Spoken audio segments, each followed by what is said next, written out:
Hi, welcome to Surviving Motherhood. So, this past weekend, Friday and Saturday, I just had a wonderful time. It was a wonderful privilege for me to be able to host a women's listening retreat in northern Michigan. We got together at Cran Hill Ranch and just had 24 hours together to be quiet and listen to our loving Father. I'm so thankful that He is not limited by our imperfections and our forgetfulness and the things we didn't remember to do. But He is way above that. He showed Himself faithful, and I am so thankful. And I just want to take a few minutes this morning to share with you a little bit of what we discussed over the weekend. We met together as a group for a few sessions of teaching where we studied together Matthew 14, verses 22 to 33. And I want to talk about that with you. Immediately, Jesus made the disciples get into the boat and go on ahead of Him to the other side, while He dismissed the crowd. After He had dismissed them, He went up on a mountainside by Himself to pray.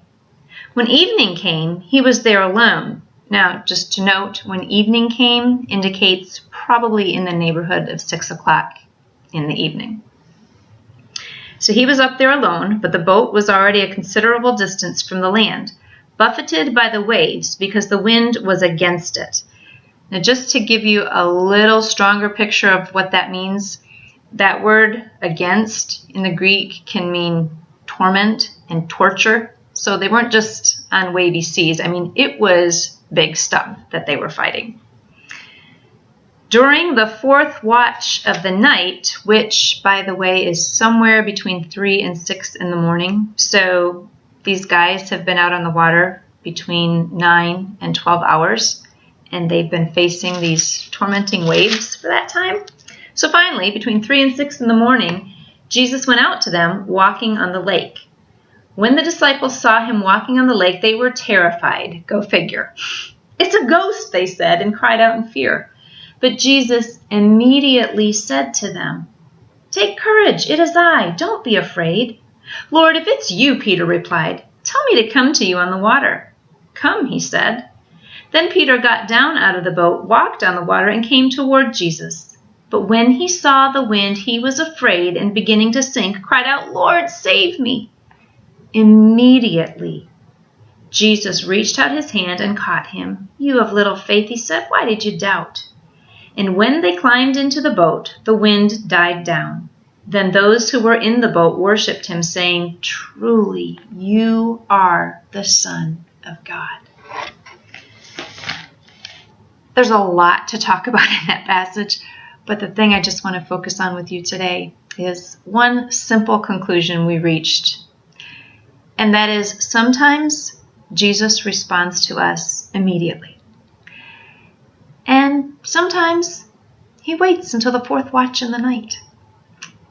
I can't imagine what it must have been like for those disciples to be out fighting the storm, the great big winds, the waves that were crashing against, tormenting the boat, torturing the boat for 9 to 12 hours. I mean, that's a long time. I imagine they first of all were thinking, "Jesus, why did you send us out here alone?" But after a while, I imagine they might have moved from "Jesus, where are you?" to "Jesus, did you completely forget about us out here?" I mean, 9 to 12 hours probably felt a lot longer than that with the conditions which they found themselves in. So they're out there, and finally, in the fourth watch in the night, Jesus comes to them. And we wonder sometimes, "Jesus, why do you let us wait so long?" But the thing I love is that at the end of that story, we hear that Jesus climbed into the boat with Peter, and immediately the winds died down. But the disciples didn't say, "Oh, hallelujah, praise you, Lord, the storm is over." No.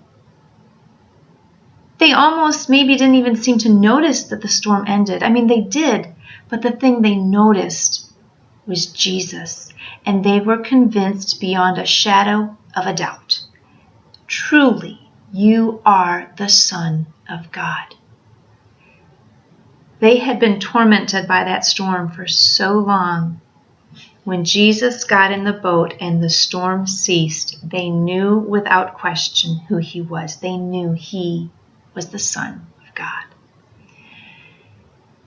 And so, one of our conclusions during the weekend was that sometimes he lets us wait so that we can know who he is. And I just want to encourage you, wherever you are in your storm. I mean, which watch are you in? Is it the first watch of the night? The second, the third, the fourth? Wherever you are, know that Jesus is watching you. You know, when he was on that mountainside, if he needed to be with the disciples right now, he could have just said the word and he would have been there. He hadn't forgotten them. He hadn't taken his eyes off them, and he has not taken his eyes off you either. So, my friend, if you're in a storm right now, if you aren't, you're probably going to be in one soon. Take courage. He is with you. He is watching you.